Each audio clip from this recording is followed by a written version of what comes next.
नमस्कार, the India top देख रहे हैं आप। एक बार फिर से चिराग पासवान पर लगातार हमलावर हैं प्रिंस राज। आपको बता दें कि पार्टी में किस तरीके से हुआ था, आपको वो सारी बातें याद होंगी। आपको याद होगा कि किस तरीके से पार्टी दो खंड में बट गया था और एक खेमा पशुपति पारस का बना और दूसरा खेमा चिराग पासवान का बना।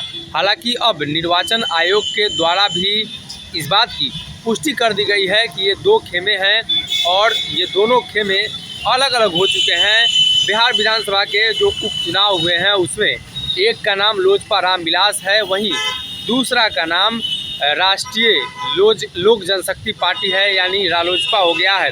ऐसी स्थिति में एक बार फिर से प्रिंस राज बिहार में स्थित हैं और वो लगातार बिहार में कई क्षेत्रों का दौरा कर रहे हैं। इस दरमियान उन्होंने सर्किट हाउस में बातचीत करते हुए सीधे तौर पे अपने भाई चिराग पासवान पर करारा हमला बोला है और कहा है कि पार्टी तोड़ने का जिन लोगों ने काम किया है जनता उन्हें सबक सिखाएगी। सीधे तौर पे समझे तो उन्होंने कहा है कि बिहार में किसका जनाधार है इस बात की जिक्र भी होनी चाहिए और बिहार में किसने काम किया है इस बात की भी जिक्र होनी चाहिए। उन्होंने कहा कि चिराग पासवान राष्ट्रीय अध्यक्ष थे, तब बिहार प्रदेश का अध्यक्ष कौन था और बिहार का कमान कौन संभाल रहा था। तो इससे अंदाज़ा लगाया जा सकता है कि बिहार में किसकी पॉपुलैरिटी ज़्यादा है, बिहार में संगठन किसका बनाया हुआ है।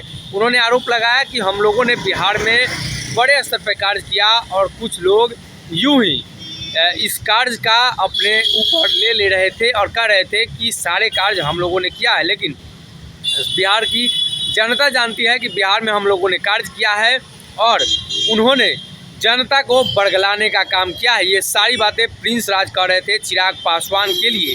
सीधे तौर पे समझे तो अब चिराग पासवान के लिए प्रिंस राज भी खुलकर सामने आ गए हैं और चिराग पासवान पर करारा हमला बोल रहे हैं। चुनाव के दरमियान भी वो लगातार हमलावर थे, पशुपति पारस भी हमलावर थे। उन्होंने सीधे तौर पर कहा कि कुछ लोग नई पार्टी बनाकर आ जाते हैं, हेलीकॉप्टर चुनाव चिन्ह है, आपको भी पता होगा, और इन लोगों को जनता के सरोकार से मतलब नहीं है।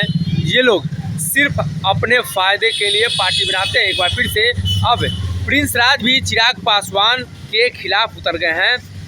चिराग पासवान के खिलाफ वो काफ़ी कम बोलते नज़र आते थे, चाचा पशुपति पारस ही ज़्यादा बोला करते थे, लेकिन अब प्रिंस राज भी इस जो लड़ाई में कूद चुके हैं और सीधे तौर पे अब चिराग पासवान पर हमलावर हो गए हैं। आने वाले दिनों में चिराग पासवान की मुश्किलें बिहार में काफ़ी बढ़ सकती हैं, क्योंकि एक तरफ जहां एनडीए गठबंधन का मजबूत हिस्सा रालोजपा बताया जा रहा है, प्रिंस राज ने भी जिक्र किया है कि एनडीए गठबंधन का हम लोग अभिन्न अंग हैं और चिराग पासवान की वजह से ही कुछ मिसअंडरस्टैंडिंग हो गई थी, लेकिन हम लोग एनडीए गठबंधन में शुरू से हैं और रहेंगे। तो देखने वाली बात ये होगी कि इस चुनाव के परिणाम के बाद क्या कुछ बदलता है और चिराग पासवान और राष्ट्रीय लोक जनशक्ति पार्टी का क्या कुछ निर्णय होता है, क्या निकलकर सामने आता है।